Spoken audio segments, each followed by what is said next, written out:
How do you know when you've made the right decision? It's the feeling you get in your gut, the one that tells you what's right or wrong.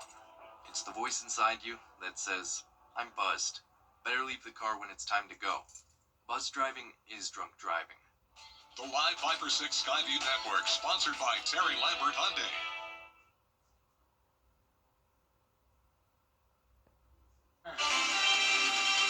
Now on News Channel 6 at 6, Mayor Garnett Johnson discussing the city budget. Why he says it is time to resolve the matter, and rulings at 6 starts now. Live from Television Park, this is WJBF News Channel 6 at 6. Good evening, everybody. I'm Brad Means. And I'm Jenny Montgomery. Thank you for joining us. Coverage you can count on begins with Augusta Mayor Garnett Johnson laying out what he says should happen for commissioners to approve the 2026 budget. A plan that has to be balanced by the end of the year, and to do that, city leaders must decide to either lay off employees or raise taxes. Graham Lee has the story. You cannot cut your way out of this deficit, but here's my opinion. You can't also tax your way out of this deficit. Mayor Johnson addressing members of the Rotary Club Monday. One of the big topics of discussion was how he thinks the city should balance the 2026 budget. As a commission, behind the scenes, we're having some extensive dialogue about how we get there. City leaders have reduced the deficit to $7 million, but face a tough decision to plug the hole. The sheriff is asking for a $7 million increase after cutting his original ask in half, but keeping the sheriff's budget would mean a 15% tax increase. Layoffs are also on the table, and the mayor wants a full audit of all departments to cut down on waste. Before I ask the taxpayers for more, I believe that we look for additional cuts or more efficiencies. I think that's important. Once we find all those efficiencies, if that conversation then leads towards a tax increase, I don't mind having it. But the Charter Review Committee approved an independent auditor position last week to follow the taxpayers' money. That would be a new mandated position, which would have an impact on taxpayers. And with a potential tax increase on the line, is that feasible? So where there's a misuse of dollars, hopefully that will be eliminated by having that internal audit position. And I believe it should be funded, and I believe the taxpayers of Augusta, Richmond County deserve it. The mayor also wants transparency after former Housing and Development Director Hawthorne Welcher resigned back in May. It came after the federal government told the city it would have to return $6.5 million in federal rental assistance money that was not used. It's time to deliver an answer to the taxpayers as to where those dollars went. If they were misused, if they weren't, it's time to let them know. The 2026 budget needs to be approved by the end of the year. City leaders will try again next Tuesday, December 16th. In Augusta, Graham Lee, WJBF, News Channel 6. And it's time now for our first check of the weather. Here's Chief Meteorologist Jenna Petracci. Well, we had a very cloudy and damp weekend with cold air in place, and it is still cold out there, but finally we're starting to see those clouds clear. You can see that on our Terry Lambert Hyundai Skyview cam over at Augusta Regional Airport. Clouds in the distance, but we definitely cleared out a good bit already. Now, as for our almanac, we started out our Monday at 43 degrees and then climbed to the 50-degree mark, so it was 5 degrees warmer than yesterday, but now we're already down to 45 in Augusta, 42 in Aiken. Wrightsville, you're at 47 degrees and 41 in Edgefield. So on satellite and radar, still some lingering cloud cover, but no more rain expected. Winds are going to continue to come out of the north, bringing in that cold air for our Tuesday. Right now, those winds only up to 10 miles per hour. For the rest of our Monday evening, we'll see a light wind. Temperatures staying in the lower 40s with partly cloudy skies continuing overnight.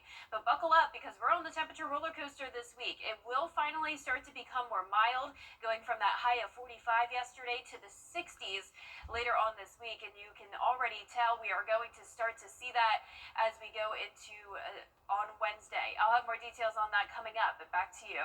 All right, Jenna, thank you. New numbers from SLED shows South Donation looks to give the Richmond County Sheriff's Office a big boost in its drone technology. Miracle Nissan is giving the Sheriff's Office a new SUV. They'll use it to carry their drones to places where they need those overhead perspectives.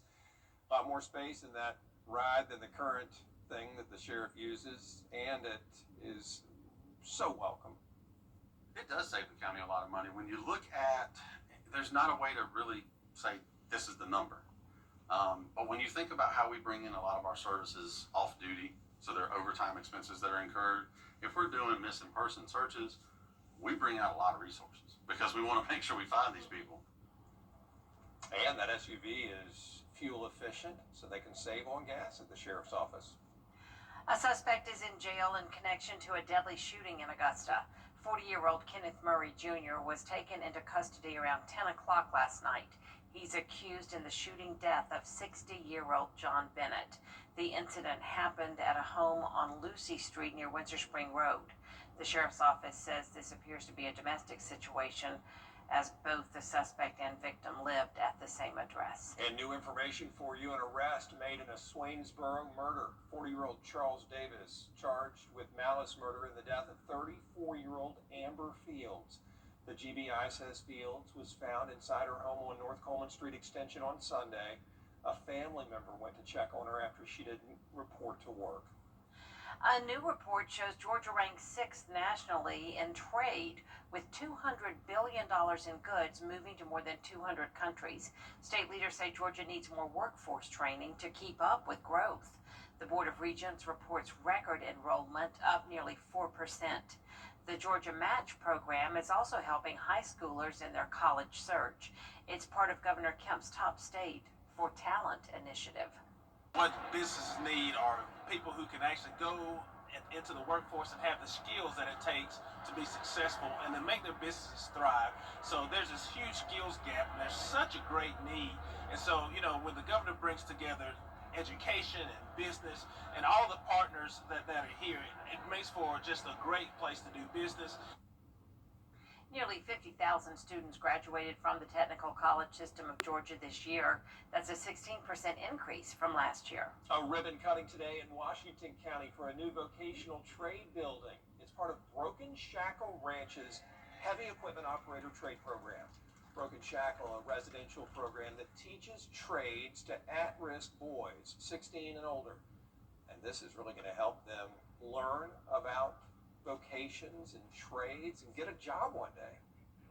The Ashbrit Foundation helped to fund this building, and it's going to house both the automotive and tire balance and maintenance trade as well as the new heavy equipment operator trade. We found that heavy equipment operating is one of the trades that's lacking employees. No matter where a young man goes in the state or even in the nation, they can get a great job with great pay, great benefits with companies operating heavy equipment. Those young men at Broken Shackle Ranch also working toward getting their GED along with that vocational training. As we are getting closer to Christmas, we've got some amazing concerts and holiday shows to enjoy, and another cool event that's all about storytelling. Noir at the Bar is an evening of storytelling with a handful of Southern writers who come from up and down the East Coast, including actor John Lindstrom and Augusta's Brian Panowich. The AU Writing Project is sponsoring the event at Le Chat Noir, which means director Rebecca Harper has to host that whole panel. Make sure that everybody has a chance and the time to do their thing. Well, it's a lot like teaching middle school. If you just kind of keep it rolling. I'm excited about it because, I think that's one of the cool things about writing is that you can always find this through line. Yeah. And so just getting to hear from different writers, different pieces of work. We have Karen Head, who is a poet. We have Megan Lucas, who writes a lot of short stories. And then we have novelists. Panowich and Harper have big plans to grow the writers' series and engage others in the art of storytelling. Plus, the Augusta Broadway singers and violinist Javon Jones tomorrow at 12:30 on Jenny. Next on this broadcast, a federal firing before the Supreme Court. Why the president's attorneys are asking the court to overturn a long-standing ruling. Next. Chief meteorologist Jennifer Crotchy is back with us now.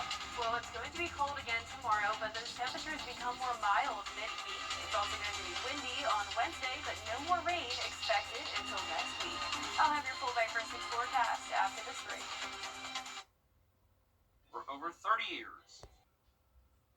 Weather headlines on News Channel 6, brought to you by Southpaw Roofing.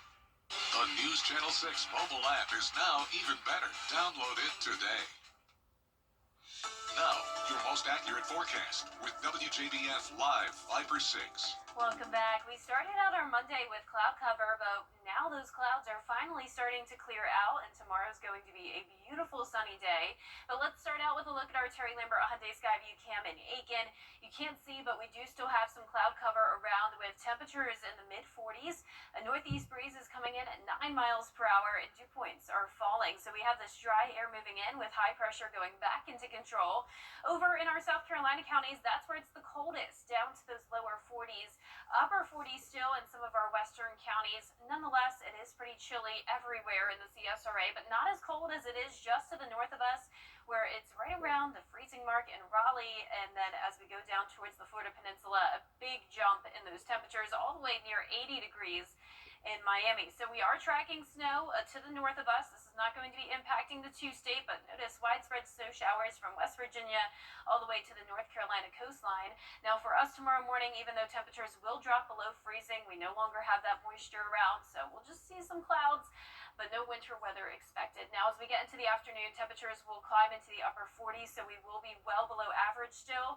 We picked up a good amount of rain over the weekend, bringing our monthly total to 1.5 inches, but we definitely need more rain before the month ends, but we're not expecting any this week. We are expecting some breezy conditions, though, could be entering that lake wind advisory territory on Wednesday, as gusts will be between 30 to 35 miles per hour, and it will still be breezy into the end of the work week as well. So here's our futurecast tonight. Still some lingering clouds with winds out of the north, meaning tomorrow will be another cold day as well. Still some cloud cover lingering into Tuesday morning, but by tomorrow afternoon, abundant sunshine with high pressure overhead. Now we're going to start to see those winds come out of the south Tuesday afternoon into Wednesday ahead of our next cold front, and that's really going to warm us up on Wednesday with those gusty winds as the cold front passes by. But we're not going to see any rain and barely any cloud cover with that front. It will only drop our temperatures from 60 on Wednesday to 58 on Thursday, but notice we quickly warm back up all the way to 62 on Saturday, so we're getting close to average, but then another cold front will drop our temperatures again after that. Looking way ahead through December 22nd, we're expecting those temperatures to maybe be slightly above average in the upper 50s to mid 60s, but overall it is looking pretty cold over the next several days, especially with those lows, upper 20s to low 30s tonight, highs tomorrow in the upper 40s to low 50s, and your 10-day forecast is showing lots of sunshine to enjoy this week and through the weekend. Eventually we will have a slight chance of rain by the middle of next week. Now congratulations to today's umbrella winner. That is Brad Simmons from Aiken. Brad, you can pick up your Viper 6 umbrella here at the station and sign up to win yours on WJBF.com. And I'm not talking about you, Brad. No, I don't. We don't get them. We don't get those umbrellas. You have to be a viewer. And It's hard to get them. Yeah, cool first name though, Brad, and congrats to you. Up next in sports, major changes happening in Augusta University athletics. We'll tell you all about it after the break. Outerwear makes them in men's clothing. You can't always choose the weather, but you can choose your weather app. Go with the most accurate and most trusted, the Live 5 for 6 mobile app. Download it today. Now, WJBF sports coverage you can count on. Listen, it's a busy, action-packed Sports Monday across the CSRA, so let's jump right on into it, starting with a major change at the top of Augusta University athletics. Ryan Ehrlicher is out as the Jaguars athletic director, and longtime head softball coach Melissa Bricado is in, at least temporarily. Bricado was tapped this afternoon as the school's interim athletic director after Ehrlicher resigned on Monday. Now, her appointment is effective immediately, and while the school gave no further comments on Ehrlicher's departure, an article on the university's official website confirmed the news and stated that a search for Ehrlicher's permanent replacement would begin immediately. Now, Bricado has been the school's head softball coach since 1998. She was also interim AD back in 2022. We'll bring you more as we get it. Listen, good things just keep on happening for the Strom Thurmond Rebels football team. First, a Saturday state championship, and now a Division I football signing. Caleb Simpkins, the 6'1", 175-pound standout corner, inked his letter of intent today to play for the Campbell University Campbell's Division I FCS school in North Carolina. He chose Campbell over offers from schools like Wake Forest, Charlotte, Gardner-Webb, and even Yale, which makes sense considering Simpkins has a GPA north of 4.0. Simpkins showed his D1 chops against Hampton County Saturday with a fumble recovery, a touchdown reception, and a 4th and short tackle to help secure the Rebels' first state crown in 20 years. And Simpkins today shared why Campbell was the best fit for him. I think it's just a great place with great people. Somewhere I feel like I can showcase my talents early. They got involved with me around July, and then I want to say during the season, sometimes they came with a heavy push. So special, he was the only freshman playing my first year here, and to watch him grow 4 years, it's been incredible. So we've been through a lot of ups, a lot of downs, but always together. Now, Coach Webb said Simpkins does plan to graduate high school early so he can early enroll to start at Campbell in January. Awesome job for him. Congratulations to him and his family. Gabriel, thanks. We'll be right back. Great sleep starts at Rooms to Go during Mattress Month. Thanks to this great offer. Buy this Beauty Rest Select Hybrid mattress, any size, for just $5.95. That's any size, one low price, just $5.95. Twin, full, queen, even a king-size mattress. Plus, shop and save on this Tucked & Needle or Beauty Rest Harmony Luxe mattress. Any size, one low price. It's top brand mattresses, any size, one low price, starting at $5.95. Now during Mattress Month of Rooms to Go. And 2 options for you to take a look at. When it's time for an update or a complete remodel, Just watch yourself there.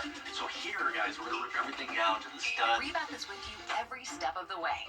From design and products to removal and installation. Okay, what do you guys think? We handle the entire process to create a beautiful and functional bathroom for whatever your life needs. Rebath, with you every step of the way. Call us or visit rebath.com and save $1,000 off your complete bathroom remodel. The Hyundai Getaway continues. It is a Viper 6 alert day as we track severe weather. The live Viper 6 weather team is coverage you can count on for the entire CSRA. Our 10-day forecast is showing another cold day tomorrow, starting out at 29 and only climbing to 49. But then we hit the 60-degree mark on Wednesday, a breezy day with sunshine. Then we'll continue to see upper 50s to low 60s into the weekend with no rain until mid next week. The Los Angeles Rams teaming up with Sanrio to create limited edition Rams Hello Kitty merch. This marks the first time Hello Kitty has teamed up with an NFL team. As part of the release, the Rams are selling a special ticket package to their game against the Arizona Cardinals. It's going to be in early January. You can buy a ticket to that game on the Rams website and get that Hello Kitty crossbody bag. I love that. Looks nice if you're into Hello Kitty. What a cool thing. That is our report for now. Thanks for watching. Back at 7 after World News Tonight. And then we'll see you again for News Channel 6 at 11. Have a great evening.